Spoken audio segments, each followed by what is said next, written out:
Conversations. So my name is Victoria. I'm one of the hosts of the Fluidic Frontiers podcast series, where we host discussions on the state of up-and-coming innovative technologies and research, things like new discoveries, challenges, and future developments. So following each one of our podcasts, we release an issue into our Fluidic Frontiers magazine with the focus on this upcoming issue being water. So today I'm joined by Nicole, who graduated from Wilfrid Laurier with a Master of Science in Biology, and now she's working with the County of Huron as a biologist stewardship coordinator.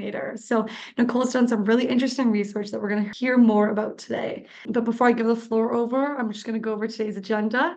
So first, we're going to have a presentation by Nicole on her research on examining seasonality of zooplankton communities and water quality in Yellowknife area lakes in the Northwest Territories.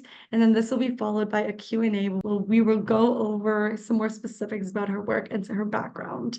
So thank you so much for joining us. And that being said, I will give the floor over to you, Nicole. Thank you so much.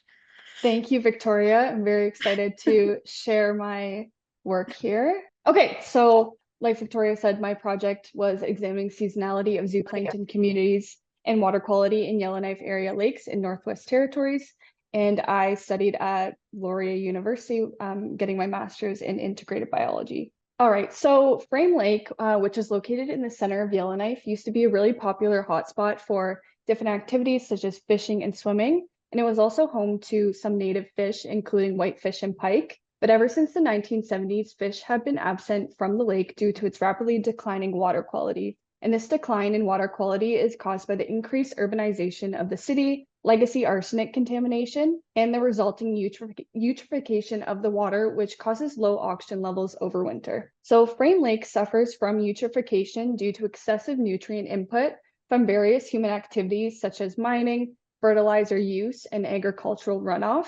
And this leads to enriched soil runoff, causing phosphorus and nitrogen to be added into the water, allowing for abundant plant growth, particularly macrophytes, which occur along the shoreline and lake bottom. And all of this has been contributing to the declining water quality since the 1970s. So much of the decomposition in Frame Lake takes up all of the oxygen present, which leaves little left for any other organisms in the lake. And although Frame Lake contains enough oxygen over the summer months to sustain living organisms, these oxygen levels drop dramatically over the winter months. So usually 5 milligrams per liter of oxygen is needed to sustain most aquatic life. And Frame Lake unfortunately reaches zero in those winter months. So fish are not able to survive in this sort of environment. And once the ice cover forms, oxygen can't enter from the external environment. And this is a really big problem within Frame Lake because of its location in the subarctic, where the long winters result in the lake being covered by ice for most of the year. So to address low water oxygen in eutrophic lakes during winter, installing a hypolimnetic aerator such as the Tibian ice aerator, which was installed this summer by Diavik Diamond Mines in Frame Lake, it can help sustain oxygen levels without disturbing the natural stratification. And this solution will aim to increase oxygen under the ice cover, creating a habitable environment for potential fish reintroduction as part of a rehabilitation project. So zooplankton play a really crucial role in lake ecosystems by their role in the carbon and nutrient cycling, and also providing energy to higher trophic levels. So by assessing zooplankton richness, diversity, and abundance, it's the key to assessing the health of a lake ecosystem. And monitoring these parameters alongside water quality indicators such as dissolved oxygen, nutrients, pH, and turbidity can provide insights into the seasonal and spatial variations within the ecosystem. So as part of this project, I had 3 main objectives. My first was to document seasonal changes in water quality in Frame Lake and to reference lakes. My second was to document seasonal changes in zooplankton communities in Frame Lake and to reference lakes. And my third objective was to examine relationships between water quality and zooplankton to better understand the potential responses of zooplankton communities to the installation of an aerator. So as part of this project, we had 3 main sample sites. Frame Lake was our main site, and then Handle Lake and Fiddler's Lake were our 2 reference lakes, and our sampling was taken at the deepest point in each lake. So on Frame Lake, we had 2 sample sites, the main site being the East Basin, which is the exact location of where the aerator is installed, and the second location is the West Basin, so that's the second deepest location of the lake. And by examining both of these locations, it allows us to see how far the aerator can circulate oxygen throughout the lake and how these sites will differ in water quality and zooplankton abundance once that aerator is able to deliver oxygen. So once we get out to the lakes, we start our field sampling. This was completed monthly starting in March of 2022. And at each site, we filled up water quality analysis bottles and sent them off to a lab in Yellowknife. And those were to assess calcium, magnesium, nitrogen, organic carbon, phosphorus, color, dissolved solids, and chloride levels in the water. Then we deployed a probe at 1 meter intervals to gather data on temperature, pH, conductivity, chlorophyll, dissolved oxygen, and turbidity. And then we took 3 vertical zooplankton pulls, lowering a mesh into the water and quickly pulling it up. And this is to obtain our vertical zooplankton samples. And the samples were captured and then transferred to 100 milliliter Nalgene bottles and filled with 70% ethanol as a preservative. So once our samples were captured, we brought them back to our lab in Waterloo and filtered them, stirred them to mix the sample, and then took 5 milliliter subsamples. And our subsamples were counted using a word counting wheel and microscope slides. And our counting was done using a dissecting scope and compound microscope. So now moving on to some results. So this is data from our MANTA probe at the surface and max depth.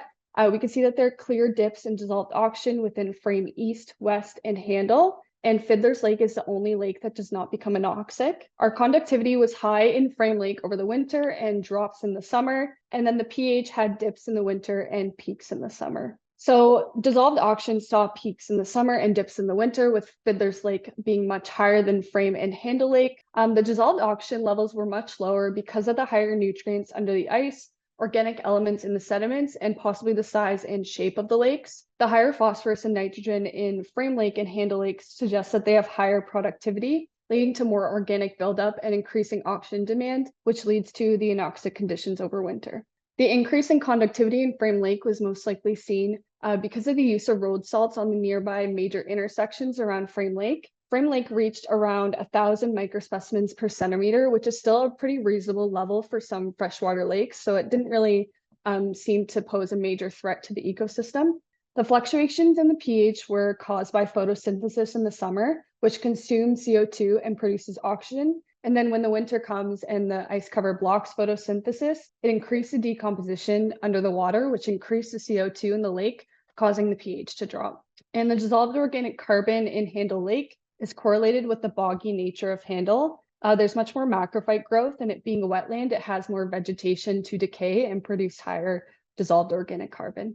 So now we have a time series plot for zooplankton, number of species, richness and diversity, and total abundance. You can see that there are clear peaks in the summer months and dips in the winter. So now we have a bar plot showing the previous data just a little bit clearer with our ice cover months and no ice cover months separated. So specifically looking at the total abundance, there's a clear difference in both Frame Lake sites when the ice cover forms over the lake. There's much less abundance of zooplankton compared to our control sites being Handle and Fiddler's Lake. And we had to use the log function because the values were so widespread that they would not fit on the plot.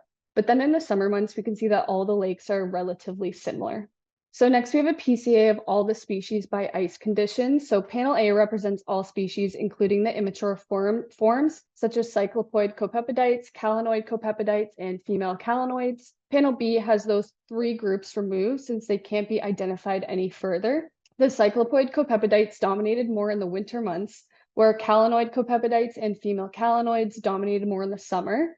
The Cladoceran Bosmina longerosus was abundant in Fiddler's Lake during the open water season, but was pretty rare in the other lakes. The calanoid copepod Schistodiaptomus was abundant in Frame Lake and Handle Lake during the open water season, but was pretty rare in samples from Fiddler's Lake. And the dominant cyclopoid copepod was Cyclops scutifer, which was abundant in Frame and Fiddler's Lakes in both seasons, but was rare in samples from Handle Lake. So now we have a bar plot of the 20 most common species and how they were distributed within the lakes. And you can see that there's much less diversity between the ice cover and no ice cover months within all the lakes. So our analysis showed that there were apparent differences in zooplankton seasonality, and these results were expected because zooplankton overwinter in the sediments during the winter. Some species of zooplankton produce diapause eggs, while others overwinter as immature forms, which explains the abundance of copepodites under the ice cover. Temperature also plays a crucial role in the zooplankton reproductive rates. With an increase in temperature of 10 degrees, zooplankton can double or triple their metabolic rates, which increases their abundance and explains their higher levels in the summer. The anoxic levels in Frame Lake were most likely the main cause of the decrease of abundance. And although Handle Lake did become anoxic, it still exhibited higher levels of zooplankton abundance, and this could have been due to the fact that there were slight amounts of oxygen at the surface of the lake over the winter. In winter, Handle Lake also saw an abundance of cyclopoid copepodites, which overwinter as their immature forms, which helps to explain their abundance. And there has also been many past studies that report a decrease in zooplankton over the winter, and this could be because of the ice limiting photosynthesis and in turn decreasing the food supply for zooplankton in the winter.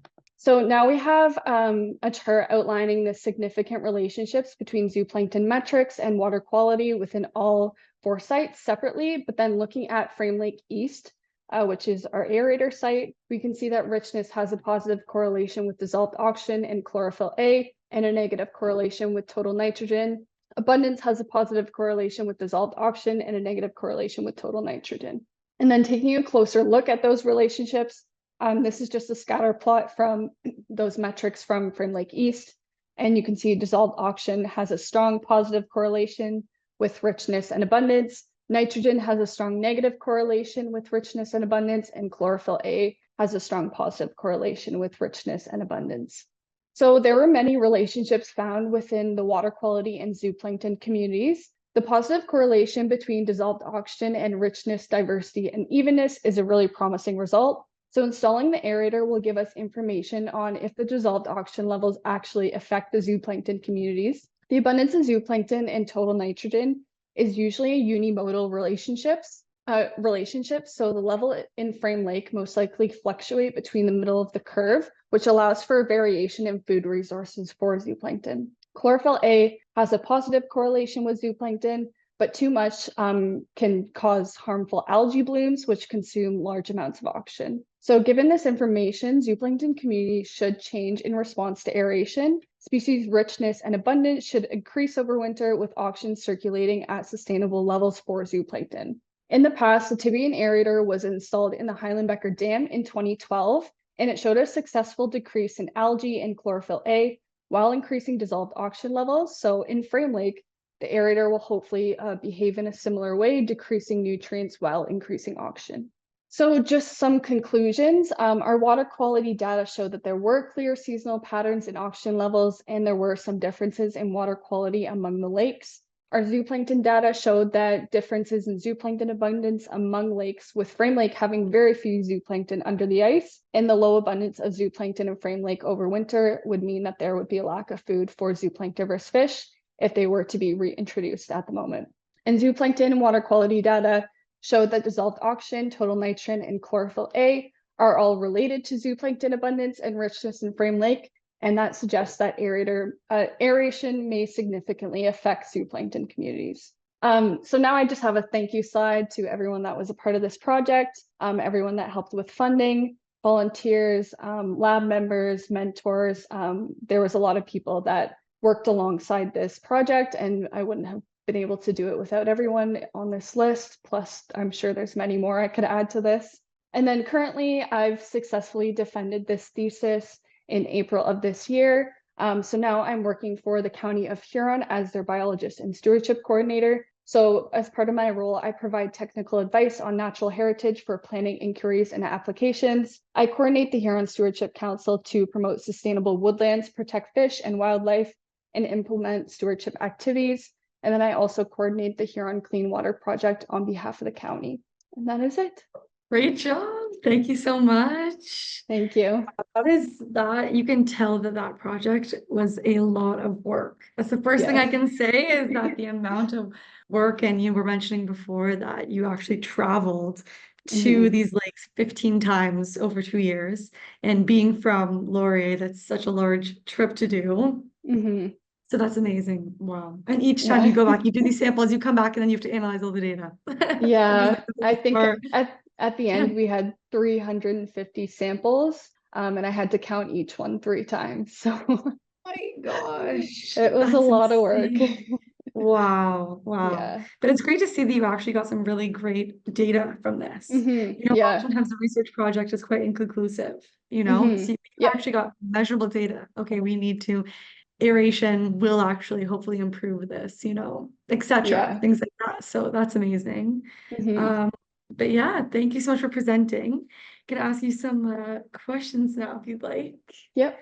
Do you want Do you want, to keep sharing your screen? I can turn. or do you want me to turn it off? I can do it. There you Okay, go. perfect. Okay, perfect. Okay, so I mean, first off, I would love to know just a bit about, your inspiration behind this project. So obviously, kind of what drew you to the study of lakes, in Hmm. particular, maybe zooplankton as bioindicators, and just a bit more about that.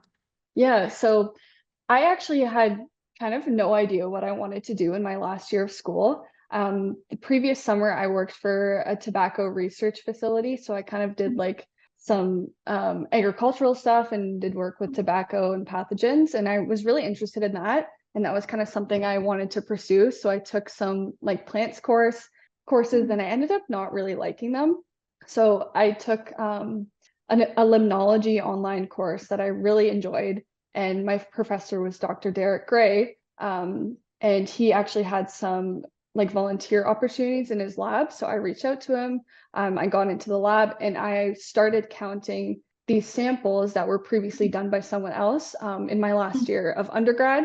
And I really enjoyed it. And he actually offered me the opportunity to go up to Yellowknife with him because I was Wow, so interested in the project. So I got to go up, I got to do field work, and cool. he basically was like, yeah, we have a spot in the lab. Like, if you want to continue your studies and do a master's, like, you can. So I definitely wasn't planning on doing more schooling, but I'm so glad I did because the amount of things I learned, like just in my personal development and then academic development, I'm glad I kind of did this schooling. But yeah, it was a great project that everything was kind of already in place and just was like Hmm. handed to me, which was awesome.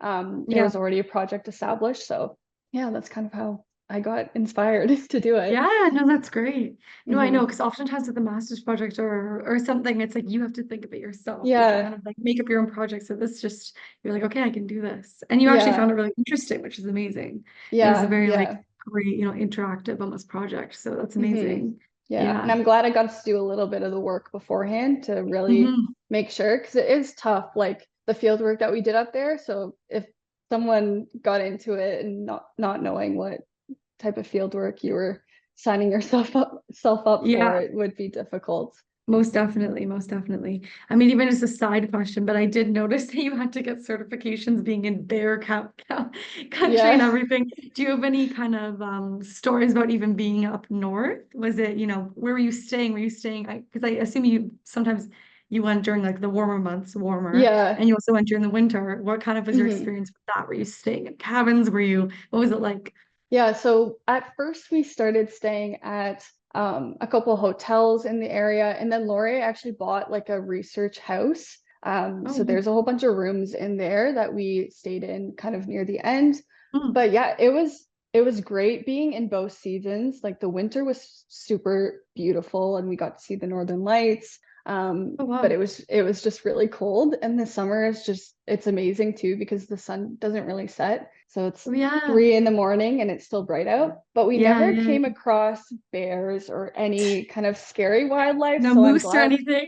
No, we didn't. I didn't see anything other than like foxes. That was kind Mm-hmm. of the extent. I was a little surprised, but I was glad we didn't come across a bear. I mean, even though we did the training, I Yeah. didn't want to put that to use. No, no. Oh, Yeah. how interesting. I would have expected you to at least have seen like a moose or anything, if you're up in No, these I never areas. did. Oh, well, never say never. Maybe you'll go back at some point. Yeah, hopefully. But yeah, I mean, another question related to your project.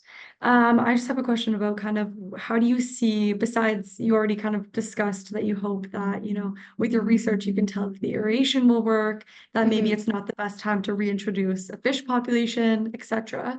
How else do you see kind of your research contributing to revitalizing, Frame Lake or the lakes, or how do you see Hmm. your research kind of contributing to, Yellowknife Lakes, essentially? Yeah, yeah. So a big part of this project too was there's not a whole lot of research on Northern Lakes, especially Mm, like in the Yellowknife area, just because it is such a difficult place to kind of get into and do field work. Like the winter field work is mm, pretty intensive, so not a lot of people want to do that.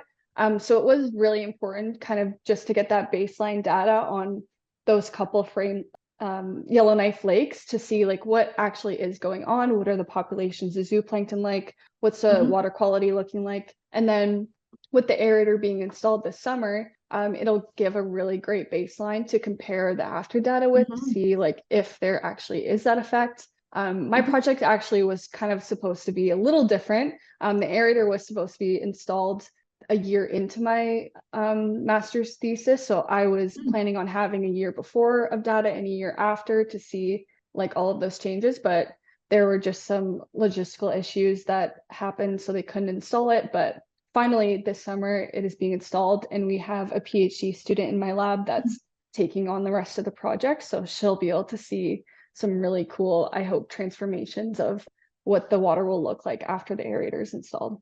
Yeah, of course. And I'm sure you're still in contact, obviously, with your lab. So Yes. you're looking forward to hearing kind of the data about that. Yeah, of course. That's It's amazing. going to be exciting.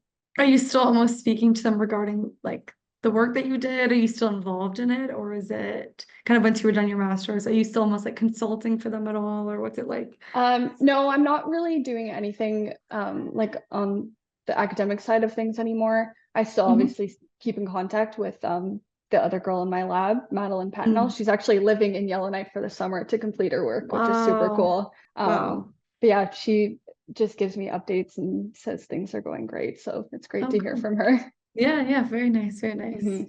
I mean, I have another question kind of regarding the project. I just kind of wanted to know, what were obviously some of the biggest challenges in your research, or, any obstacles you had, anything at all, essentially. Yeah. One of the biggest obstacles was definitely the travel, because we had to go there so often. And Air Canada wasn't very reliable. We'd have lots of canceled flights, layovers in different Really? provinces that we weren't anticipating. So the first year was a little bit more tough because we didn't really know like all of these issues we were going to face. So then we started planning longer trips because we just kind of assumed that we were going to have a layover and not make it when we were supposed to. Yeah. And also the weather was also a pretty big issue. Like when the lake starts to freeze and thaw, there's about a month. Sometimes it can be a month, sometimes it can be a couple days of time where it's not safe to go out on the lake. So last November, we actually ran into this issue. We went up thinking we were going to boat out onto the lake. And the day after we flew in, there was just like a thin sheet of ice over all of the lake. So we couldn't do anything because our boat wouldn't be able to get through, and it's not safe enough to walk. So those kind of things would happen. And we just have to say, well, you can't do anything about it. We're just not going to have this month's data, and that's okay. So you just have to kind of work around it and make things work. Yeah, yeah. No, really, that's what I was thinking as well, because I guess exactly you were taking areas from the deepest parts of the lakes, right? So you couldn't just take the sample, you had to actually go out into the middle or Yeah. boat. So, wow, interesting. Any other kind of challenges regarding even like the experimental setup, even anything like that, transporting samples, or how is that? Transporting wasn't too bad because they were preserved. So we normally just throw them in our luggage and hope that TSA doesn't take them out. I'd usually write a little note saying like, these are research, important research, don't touch them. But other than that, maybe the other biggest issue was just counting the samples. It was like very time intensive. Luckily, I did have Manually counting. yeah, yeah. So some samples would take up to 3 hours, and then you have to do that 3 times. So, but I did have volunteers, and I supervised a directed study student. So she did a lot of counting as well. So I did have a lot of help, which was great. I definitely wouldn't have been able to do that all on my own. But yeah, I would sometimes sit in the lab and listen to about 5 or 6 podcasts and just count for days at a time. Yeah, it was very like not mindless work, but you're just sitting there like You should be super counting. focused. Like Yeah, you have to be, you can listen to something, but you have to be focused because you can't, because you're spending all the time, you don't want to get it wrong and then have to recount it, recount. yeah. And we had to So ID every zooplankton as well. So I had like true. a guide. You kind of just click through, like if it looks like this, you click this button. But then near the end, I just could tell what they were by looking at them. So it made it a lot quicker. But yeah, definitely at the beginning, it would take a long time to Yeah. ID every single species. Yeah. And I feel like the hardest part was also learning how to pronounce all of them as well. Yeah. I was pretty impressed in your presentation. When you were It saying still that, I was like, catches wow, me. Yeah, you've I got still experience stumble. now. Yeah. Yeah. Oh, that's amazing. Very interesting. Yeah, yeah. It's funny. It's almost like a full circle moment. You started off almost counting Yep. on this course, and then now you had people counting for you and helping you out. So that's Yeah, sweet. exactly. Full circle moment, right? Yeah. Amazing. Okay. I mean, I just want to even ask you a question. So you mentioned now obviously your role as a biologist and stewardship coordinator. So Hmm. what kind of things do you think you took from doing a research project like this into your role now? I know you just started, but and even what do Hmm. you think, you can bring to this role, and kind of what do you just pretty much, what did you learn, and Yeah. what are you using? Yeah, so during obviously in a master's, you're like working on one project and you're kind of managing it yourself. Like I did have a supervisor, but it's kind of like on Mhm, me to get everything organized and book trips and do the data and do the reporting. So mhm, now with this job, I'm managing a lot of projects kind of similarly, except there's multiple different ones. So that's a little mm, different, but I learned a lot of how to stay organized and how to manage projects from my master. So that's definitely a big thing that I can take to this job, and it already has mm, been helping me. mhm, But yeah, even just like learning to talk to public members and speaking at conferences, that mhm, I never did in my undergrad. So that was another thing that was really great to do in my master's, because now I'm doing that and talking to a lot of mhm. people. So it's great just to like know how to speak to different audiences. Most definitely. Yeah. Mhm. No, that's great. And I obviously wish you the best. It's Thank you. exciting that you got a full-time role, especially, after your master's. So congrats. Yeah, thank you. Um, yeah, of course, no problem. I mean, kind of a fun, not fun question, but a question I ask was, I often, like to ask this is kind of, what do you wish you knew before you started this project that you know now, essentially? Like, what would you kind of give inspiration to someone starting a project, something that you wish you knew when you were just starting off? That's a really good question. Bring like Um, extra clothes because you're gonna be cold. yeah, yeah. Actually, yeah, get good winter boots, because the very first time I went up, because we're like kneeling and standing on ice for 3, 4 hours at a time in -30-degree weather sometimes. So your toes Mhm. get pretty cold. And I just had Yeah, like my Ontario little winter boots and no foot warmers. And I had to go in the car and like put my feet up by the heater because I couldn't even stand. Like I had to leave the field work early because I thought I was going to hmm get frostbite. So I yeah, believe it. preparing for the weather is definitely a big thing. And I learned that lesson really quickly. Yeah. Never made that mistake again. Nope, never. I brought Yeah. multiple layers and multiple heat packs, and yeah. Yeah. Yeah. And even I guess probably you also almost probably learned, about the importance of like, I feel like working on a research project like this, like probably the importance of like even like having like, good collaboration with the other people in your lab, Definitely. Yeah. counting on them. Seems like in the photos that we saw in your presentation, you often had a group of people and they're probably all Yeah. doing helping out and such. So Yeah, yeah. we worked with Aurora Research Institute in Yellowknife. Hmm. Their team came out and helped us with everything in the winter, which was amazing because they were really good at augering the ice, getting everything out there. Like me and Madeline wouldn't have been able to do that just on our own. So they were like tremendous help. It was awesome working Mhm. with them. Okay, well, thank you so much, Nicole, for coming in today. That presentation was amazing, and we really look forward to kind of hearing more about the progress with it from the data this summer. And we really wish you the best, obviously, in your new role. So thank you Thank so you. much. Thank you so much for having me. It was awesome.